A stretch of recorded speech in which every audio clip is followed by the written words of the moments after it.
This assessment asks us to draw a reaction coordinate diagram for a one-step reaction with an activation energy of 9 kilocalories per mole and a delta H of plus 4 kilocalories per mole. Let's start by drawing the axes of our reaction coordinate diagram. We know we're going to have the reaction progress on the x-axis and the energy on the y-axis. Now, the fact that the reaction has a delta H of plus 4 tells us that the reaction is going to be uphill. So we'll say that that right there represents a plus 4 delta H. So it's an uphill reaction.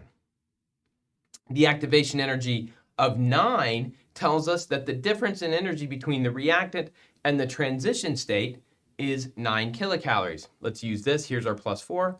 That would be plus 8. Put it about right here to be our transition state energy. And so we can draw the reaction coordinate diagram for our one step to be that. This value here, the difference between the energy of the transition state and the energy of the reactant, is going to be 9 kilocalories per mole.